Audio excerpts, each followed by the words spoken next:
मानहानि केस में कांग्रेस नेता राहुल गांधी की संसद सदस्यता खत्म होने के बाद लगातार सियासत गरमा रही है। जहां एक तरफ बीजेपी कांग्रेस को घेर रही है तो वहीं दूसरी तरफ कांग्रेस ने भी मोर्चा खोल दिया है। इस जुबानी जंग में सुप्रीम कोर्ट में एक ऐसी जनहित याचिका दाखिल की गई है जिससे राहुल गांधी की कुर्सी बच सकती है और बीजेपी को जोरदार झटका लग सकता है।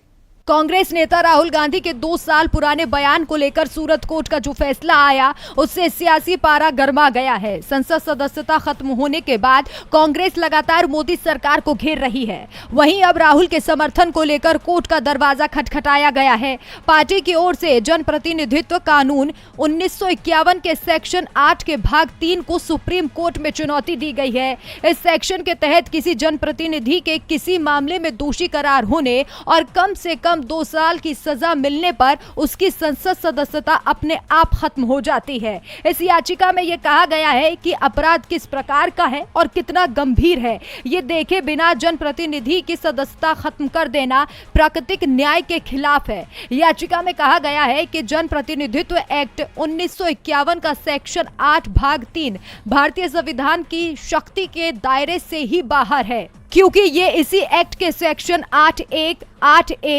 9, 9(a), 10, 10(a) और 11 से एकदम उलट है। याचिका के मुताबिक सेक्शन 8 के भाग 3 किसी सांसद को अपनी जिम्मेदारियों का निर्वहन करने से रोकता है जिन्हें पूरा करने के लिए संबंधित निर्वाचन क्षेत्र की जनता ने उन्हें चुना है। ये लोकतंत्र के सिद्धांत के खिलाफ है। याचिका में कहा गया कि किसी सांसद की सदस्यता भंग करने के लिए इस एक्ट के सेक्शन 8 भाग 1 में अलग अलग तरह के अपराधों को अलग अलग कैटेगरी में रखा गया है, लेकिन सेक्शन 8 के भाग 3 सिर्फ सांसद को दोषी ठहराए जाने और सजा मिलने के आधार पर ही उसकी संसद सदस्यता को खत्म कर देता है। अब सुप्रीम कोर्ट में याचिका तो दाखिल कर दी गई है, देखना होगा कि अदालत राहुल को राहत देती है या फिर नहीं।